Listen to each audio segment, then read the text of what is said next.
Hi, this is Jeff Tamburello with Steelbridge Realty here to give you a market update for the 2012 Lee County residential market. Disclosure, this is my work done for me, shared with you. All data was exported from the Greater Fort Myers MLS. It was then trended in Excel. The intent of this information is more to help you form a narrative going forward. There's trending and there's comping.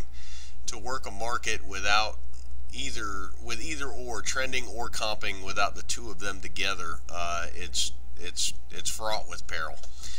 This is trending. You also need to use comps and then understand how the trends are going to affect the comps.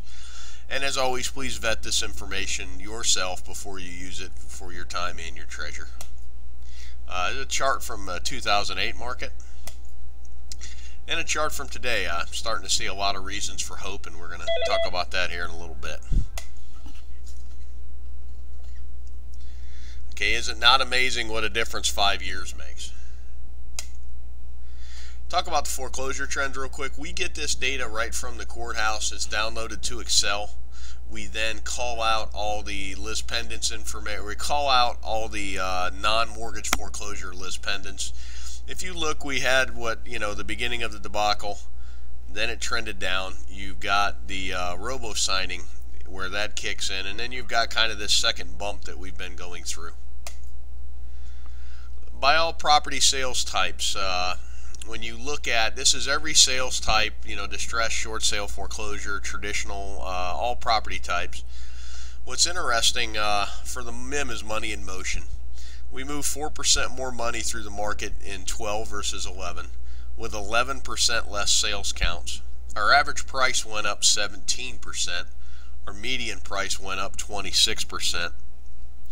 And our cash counts are actually down 4%. I think that's a typo there. But what's important on your cash percentage is 69% of the sales in 2011 were cash, and then 65% in 12 were cash. Now, the leverage percentage went down extremely minor, but you had a large increase in pricing, so you've got cash driving a price increase. That's the difference between this and 2005.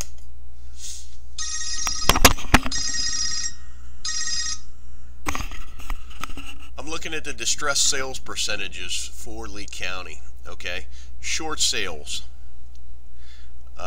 were 18% of the market in 2011. Foreclosures were 30% for a total of 49. In 12, they're basically neck and neck. Each was about 16% for a total distress percentage of 32%. So that's even more significant, is that you've got, as distress sales are fading away, you have price increases because normal human beings are doing business with normal human beings.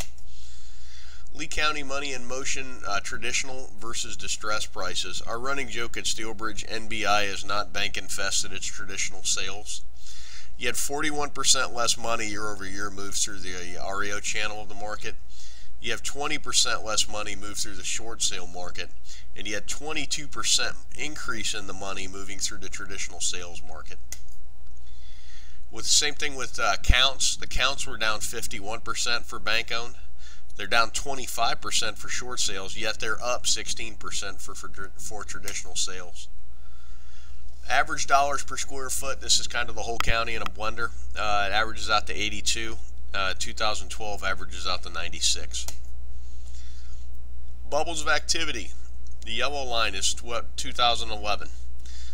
The orange line is 2012. What's fascinating is this is the part of the market that everybody's here to get, and it's kind of gone. But then you've got, while you're missing some of a lot of the lower end sales here, you've got significant bumps that make up for the money in motion. And if we carry this all the way out into the millions, this is across that trend line, shows that while we're not getting the lower end REO transactions, we are gaining particularly transactions above 100 and above $1 million. Lee County by property types. Last year, 68% of the sales were single family. Low rise were 15, mid rise were 3.5, and high rise were 2.9. What's interesting is that you've got less single family homes trading, but basically more condos, manufactured homes, and attached villas. Pricing by city, only one city in our database showed up with a price increase that downward, which was St. James City. Now Alva, bear in mind, had the biggest sale in Lee County, so that's why there's an asterisk there, that 120% increase. While there was a lot of activity in there, there was also an $8 million sale. And there's not a lot of sales in Alva, so that would skew the numbers. Traditional sales only, Estero was down, St. James City were down. So we called out all the bank owned. Give you an idea, your average traditional sale in Cape Coral is 185, the year before was 173. Sales counts by city. Everywhere is down in the heavy REO areas, to where you've got areas like Sanibel, areas like Bokeelia, Captiva, St. James City, Matlacha. In our humble opinion, this is the retirees buying their retirement homes, particularly their waterfront homes. Money in motion by cities. The heavy REO areas are starting to lose a little bit of money in motion. Look at Sanibel though, it's up 14%. Bokeelia is up 45%. 45% money, more money moved through Bokeelia year over year. Some thoughts, the distressed market keeps shrinking. The next thing I'm watching is when the assets start to hit today's replacement cost. That's when I think we're going to start to meet some resistance in pricing. Land and commercial are where the blood in the street action is right now. The Cape Coral land market is growing. And the key to 2005-ish pricing will be the injection of stupid leverage again. When the banks start doing 100% no-doc loans is when you can expect those atmospheric price increases. Alva had the biggest sale in Lee County.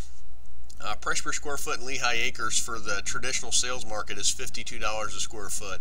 In 2010, almost everything was trading for $30. I mean, that's in dollar amounts, that's not huge. In percentages, that's really huge. Something to watch is the upcoming Cape Coral UEP expansion, and you are seeing living proof that a real estate market can recover without a significant jump in employment. Well, I sure appreciate you taking the time to watch this video. I hope the information is useful to you. If you'd like to put us to work, we can help you buy or help you sell or help you find a tenant for either your commercial or residential property. Why don't you give us a call at SteelBridge Realty at 239-567-9838. And you can also go to our website, go to www.steelbridgerealtyllc.com. Thanks for watching us, and make it a great day.